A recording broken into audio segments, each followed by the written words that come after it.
Hi folks, well welcome to Proost podcast number 18, which is actually 17.1 or 17A maybe, because it's the second part of a chat that began about wilderness retreating in pod 17. So if you should be tempted to listen to this one first, it will probably be more sensible to listen to number 17 before you listen to this one. So this is a continuation of a chat which again involved some friends of mine that were part of a wilderness retreat to the island of Lunga back in May of this year. I'm reflecting on the fact that this time there were 12 men on the retreat. That's not always the case, but this time it was an all-male group of 12 of us that went out. I'm not generally a fan of male-only activities. Spent a lot of my time working in female-dominated professions in the care sector as a social worker and within the mental health services. I think generally speaking, there's something about all-male company and male spirituality that tends towards the Iron John narrative, which I find quite toxic. Possibly that's because the general press that all male anything gets these days, because of the mess we've made of things, is pretty toxic. I think there's an argument here, though, for, despite my reluctance, there's some male aeroplanes going past that might affect a little bit of the sounds that you're getting. I do wonder if there is an argument for reclaiming a different kind of male spirituality. I don't know how to categorise that. I don't know how to describe it. It feels even dangerous to talk about that because of the aforementioned toxicity, which tends to kind of come along with those sorts of labels. But if there is a way of describing it, to me, it's about vulnerability. It's about men going deeper than the surface together and daring to share that with one another. And that's why I go to these islands with these people who are my soul friends. So enough of me, let's hear some more of that. I think this video will kick off with me asking some questions again to a widening group of friends, beginning with the three that were involved in the last video, then widening out a little. So I hope you enjoy it.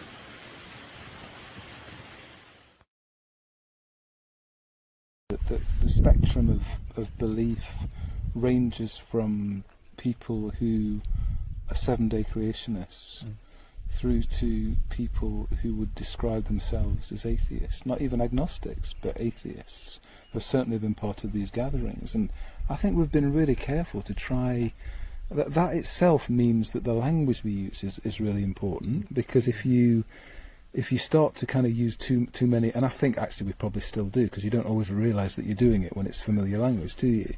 But it just means that we're quite careful to allow a generosity to one another, which I think has always been really lovely for me, because my perspective on these things has changed so much.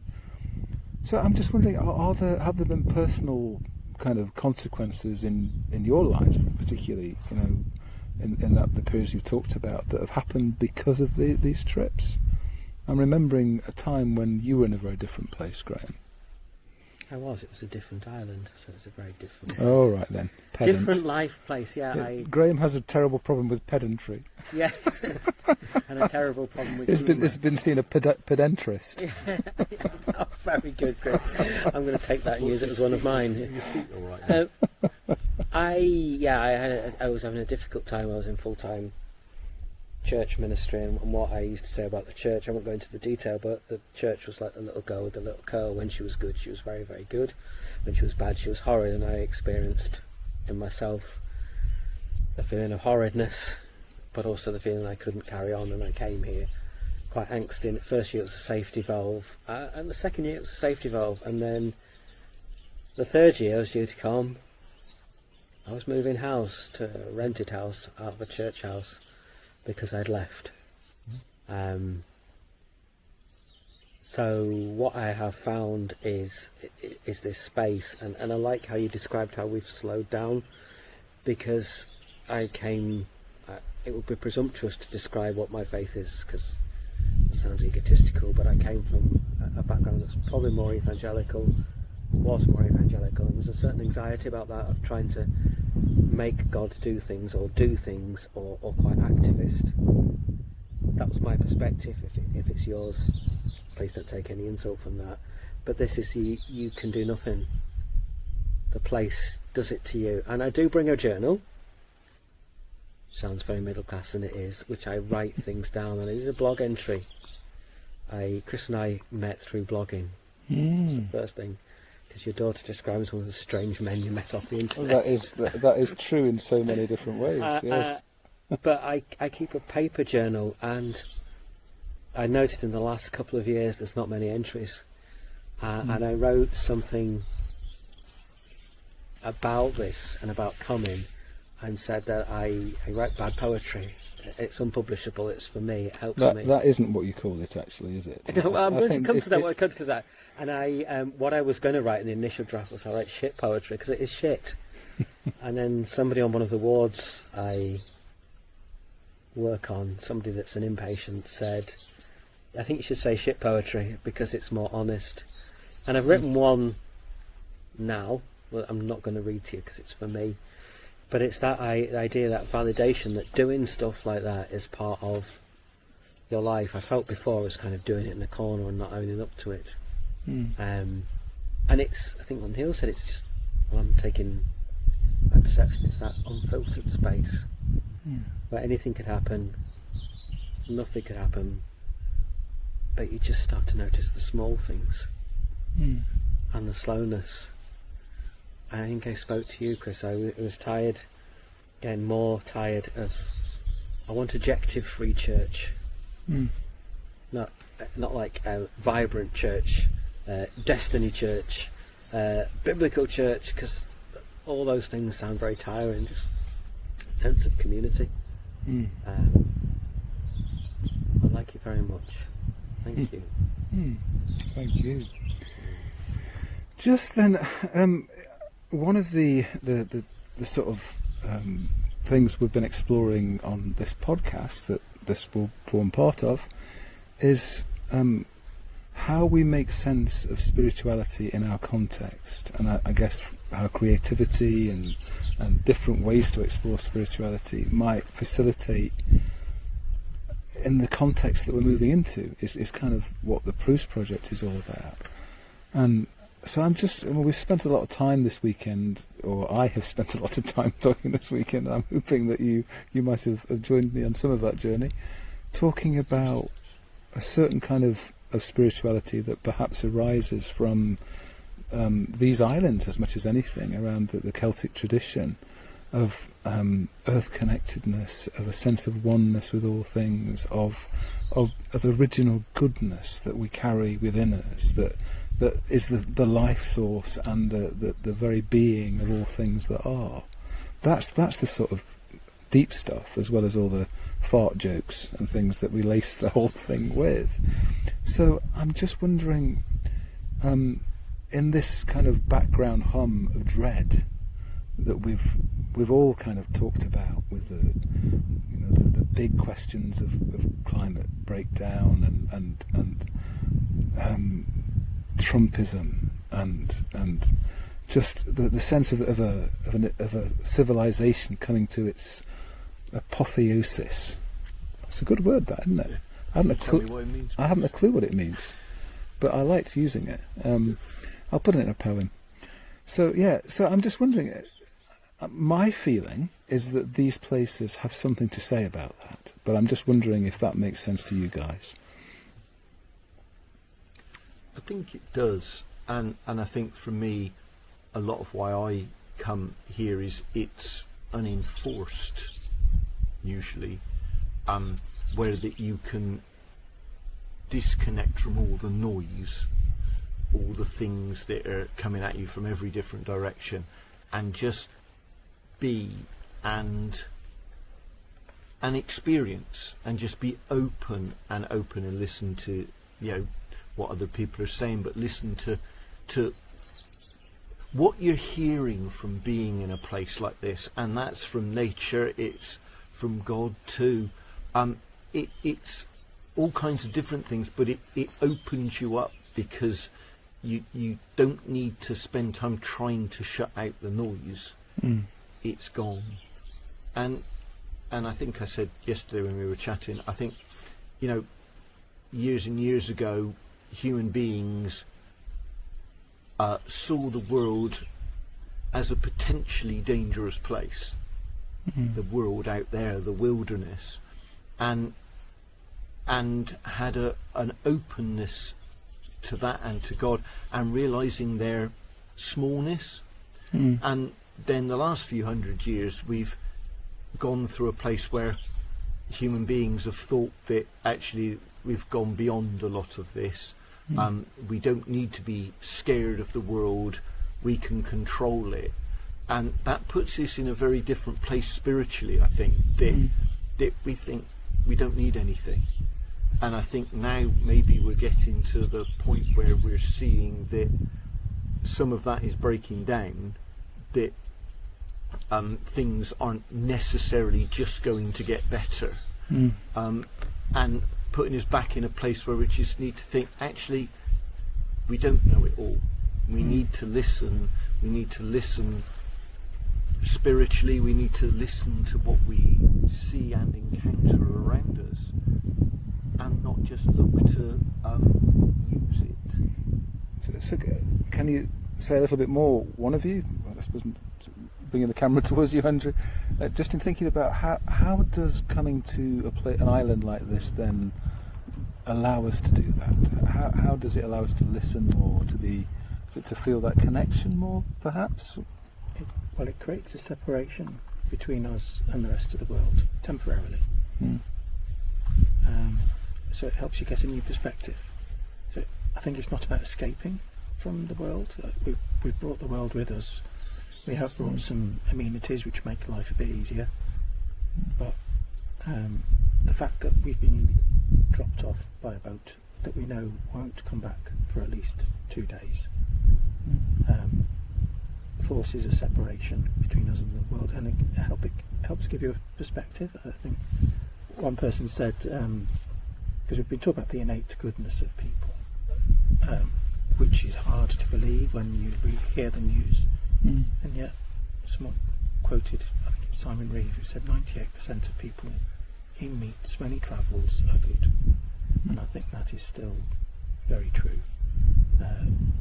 Often people are acting in a way that to protect the people they love, and the way they act may not be good for everyone else around them, but they're doing it out of a sense of what they think is right. I still have hope, I think, for the world, that things can get better. But like you said, technology and society and population growth make us very reliant on each other, and we forget about our reliance on the natural world. Yeah, absolutely. And it's a powerful reminder that the natural world is far more powerful than any man-made creation. We're all aware that if we all forgot to bring a tent, then we'd really be struggling. Or, we would have to share with somebody who was snoring. Which is practically every one of us. And most of us are men of a certain age. We brought enough water for the whole group, because we weren't sure if there was a water supply. So it kind of reminds you that some basic necessities not always available. Yeah. And actually, and I think things like Celtic spirituality, which began in some of these islands on this coast, and also on the Welsh coast, grew out of a connectedness with the land. And it was interesting that we met the guy who owns the island. Yes. His name was Ninian. Yes. Which is one of the ancient Celtic saints. Absolutely. Yeah. And I just thought that was quite apt. Yeah. This place is, I suppose this place is Eden. I mean, it's not unformed because there's a house there. We come to this place as Eden. In a sense, it's unspoilt. We try and leave it as Eden. We try and leave it tidier than we came, but we come as human beings, as a group of people, into that environment, and we're trying to carry on in the spirit of Eden. So how we make relationships, how we live, and how we act can either create that or diminish that, or if we're humans, lots of things in between. And it's a reminder that nature is wild, and we are at the mercy of nature, where some of our theologies about our human way of acting is to subdue nature. But it's a reminder to us as well that when we're here, whatever we say or do, we tread lightly on with each other. We tread lightly on the environment, the landowner. And if you've got the impression of a landowner with a deer stalker and a cat and a pack of hounds, a lovely bloke, enjoy this island. I want you to enjoy this island. And it's not quite, and God said that it was good, but it's almost an enacted parable. Yeah. It's funny, one of the comments that Paul, who's somewhere wandering not far away from here, said is that for him, we are living out theology. We're not defining it, and that I loved that idea that just by the community we make, even in all its profanity, or perhaps especially in all its profanity, because it contains that side of us that we often separate out into that duality between the sacred and profane, the sacred and earthly. That because of that, we're an experiment in well, can we do that? Can we do that in the short term? I'm going to turn, and hovering in the background somewhere is James, also using a camera. So, you want to come and stick your face in front of this one? Come and sit here. Well, I could do. Yeah, because it'd be good to. James is this second time, third time you've been, something like that? Well, he has a beard, so yeah. My second time. Second time. Yeah. It's my second time. Yeah, coming on the island retreats. Is it really only the second time? We went on a canoe trip as well. But I've missed the last two, essentially because of having a son. Yeah. So this is the first time. He's almost 2 years old, so it's nice to get. And your background is definitely not Christian. No, I think it's interesting because there's a lot of talk about faith and kind of things, and I don't really have a context to think about my faith in the same way that a lot of kind of professional faith men have, or people who've, I guess in terms of Christian faith, it used to be kind of forced into the church in primary school, which is probably his closest, and maybe sing some carols. And I remember going to my dad's side of the family is very Catholic. I remember going with my gran to like mass, and that was just a bit where we had to get our hair combed. I actually have a very good funny memory of my granddad gave me one parting to the side, and my wee brother Andrew got the middle parting, and we couldn't stop laughing about that. God likes parted hair, is that what we're concluding? Just the middle part just looked so ridiculous to us. So that's about as churchy. But your substantial faith community was Baha'i. So I grew up Baha'i. My parents were both Baha'is, both found the Baha'i faith on the Isle of Skye, and there was quite a relatively small but strong community of maybe 14, 20 people. Mm. And so I grew up with that, lots of, community, I suppose, is most thing. Lots of prayers, devotionals, and we would do children's classes from a young age. Mm. And we talk about virtues, and we talk about, to me it all kind of made lots of sense. Obviously you don't really know much different from your own experience, but we would just talk about what it means to be good, and what it means to be to be truthful, to strive for that. So that's been a nice grounding, I think, for my life. But as I grew up, I kind of drifted away from it as a faith. I never, the God's kind of stuff never really sat comfortably with me. I always kind of, I guess, rebelled against that, or never quite understood the need for it. Same like with the Baha'i faith, I always think, I mean, everything that they say seems to be true to me in terms of acting. There's a big part of Baha'i faith which is about service. You should strive to serve your community, your family, your parents.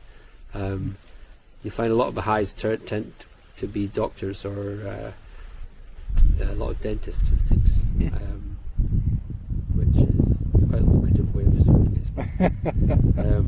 It's the best way.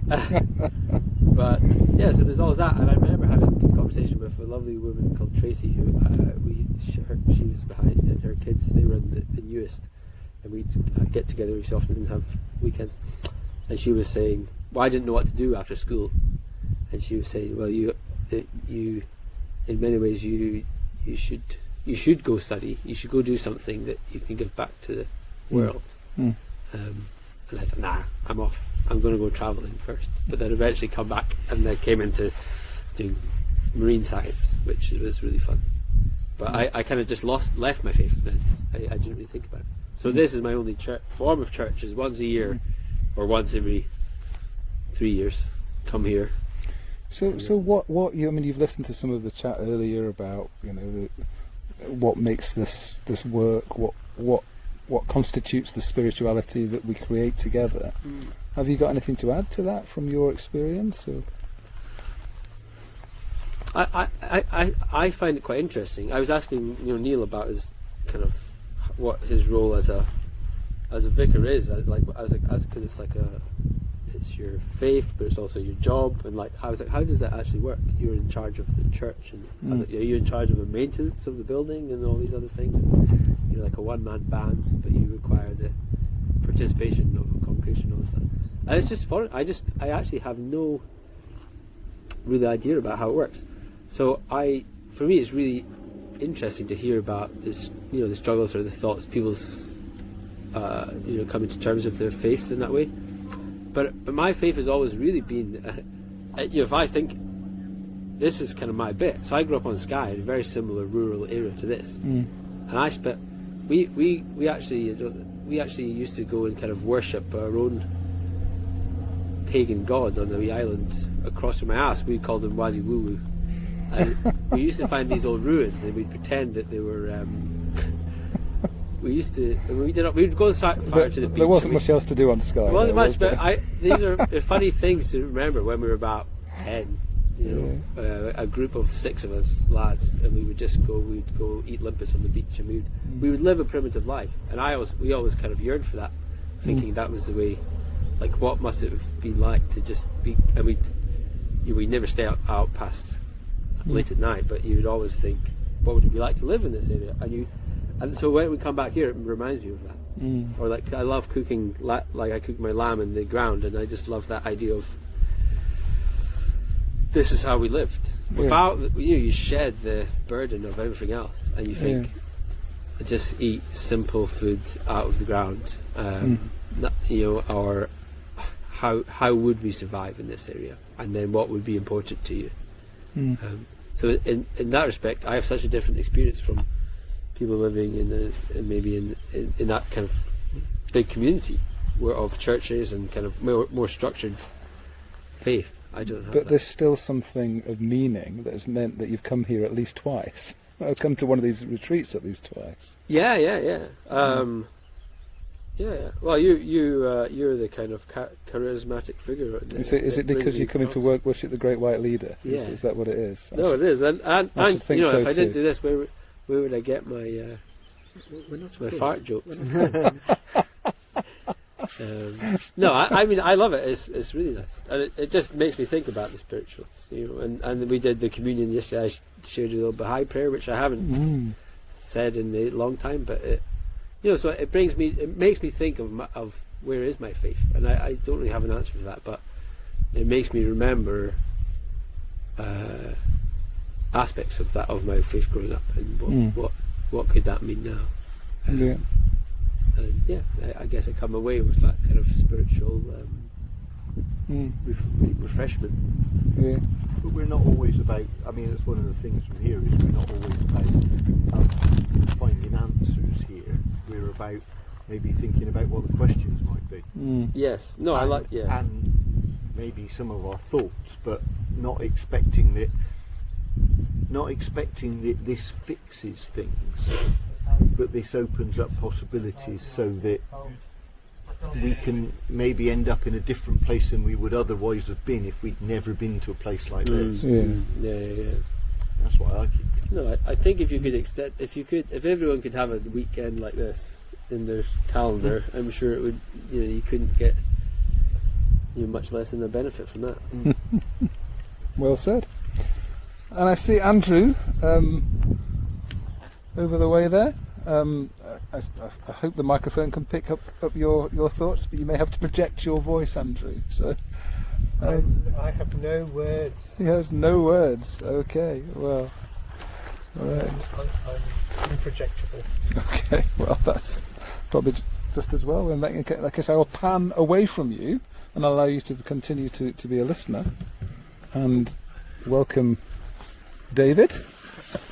Greetings. That's his Sunday name. He has many others. Yes. So we've just had a round chat. We've been talking about that question, I suppose, of what brings us here and what meaning do we find. And we've sort of talked a lot of the boxes through. But what brings you back? Why do you feel that this is worth spending a weekend out of your very, very busy life with these old farts, basically? And James, he's a young fart. Yeah.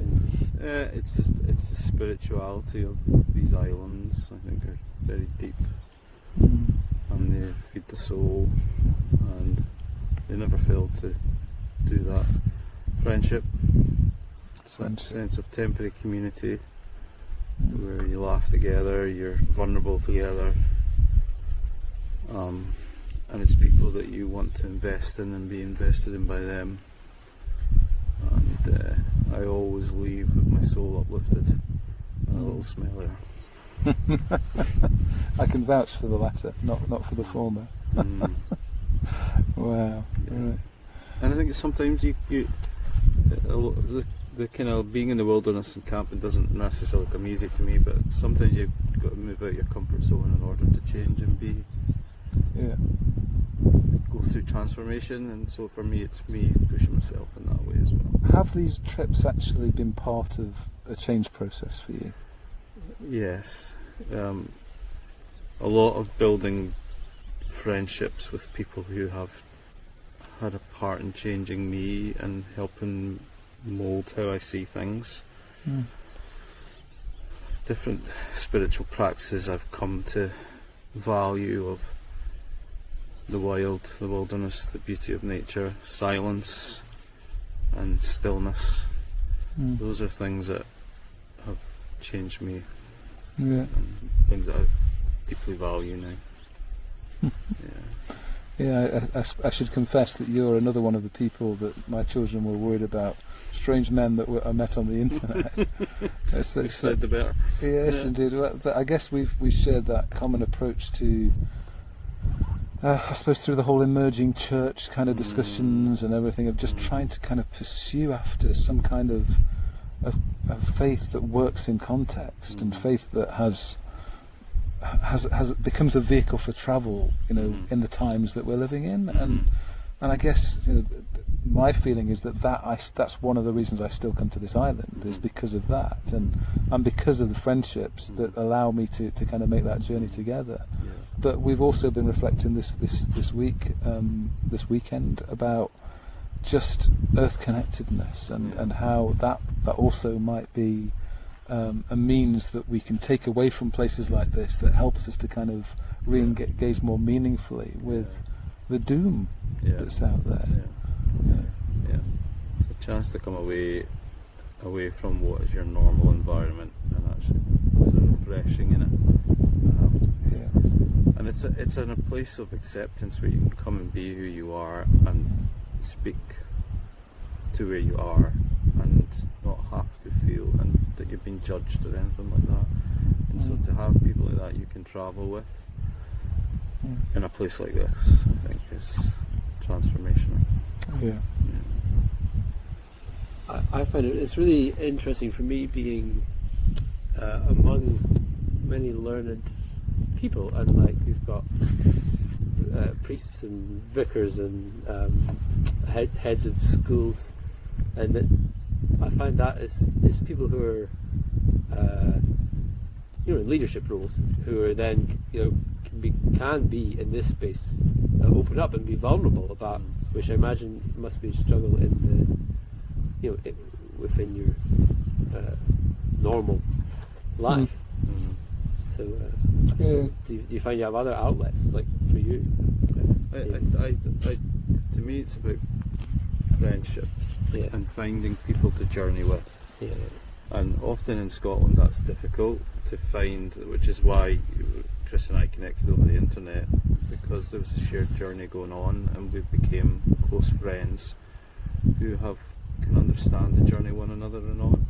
And I think some of the friendships that we build here are those safe places and safe people that you can just be honest with, and in many ways leave your identities back. Whether it's leader of what, and come here and we are just who we bring here. And we bunch of apes. Well, we do, and we mock one another, and we sometimes cry together and drink whiskey, but it's deep and it's authentic, and that's what's really important. And a place where you don't have to explain what you mean by this and what you mean by that. You can just speak from an honest place and not feel judged. I was just saying earlier in the discussion that in the early days we used to bring so many resources, and we prepare these meditations and all these kind of things that. And now I think what we tend to see is things emerge. I might have a few vague ideas, and other people will have vague ideas, and different people will lead elements of it. And you're just as we're leaving, we're just waiting for the boat, which will be coming for us in 25 minutes. So we'd better get a wriggle on.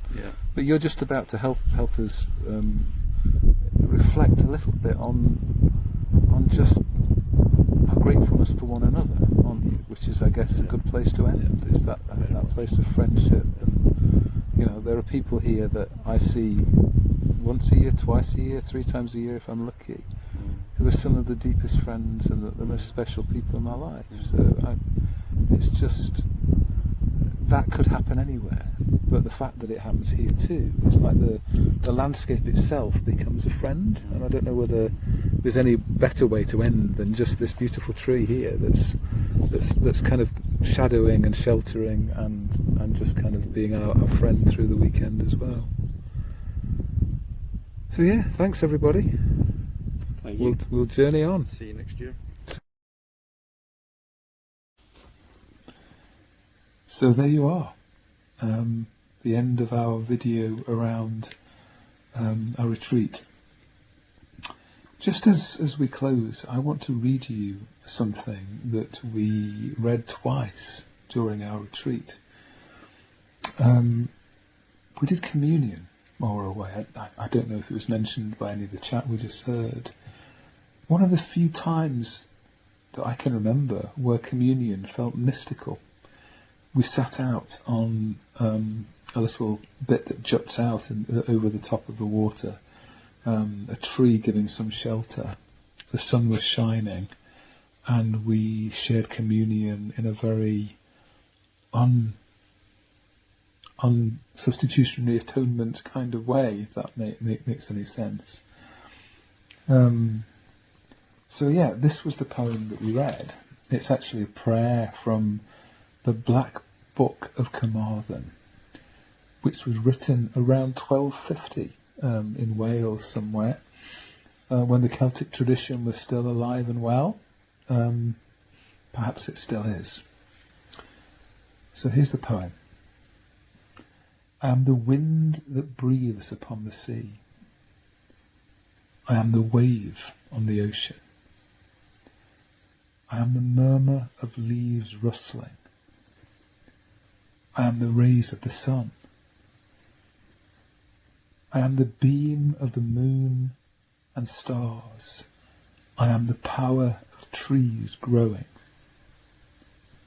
I am the bud breaking into blossom. I am the movement of the salmon swimming. I am the courage of the wild boar fighting. I am the speed of the stag running. I am the strength of the ox pulling the plough. I am the size of the mighty oak tree. I am the thoughts of all people who praise my beauty and grace. 1250. People were making their own adventures into nature. They just didn't call it a wilderness retreat at that time. It was just normal. So I hope we're heading back in that direction. And thanks for listening.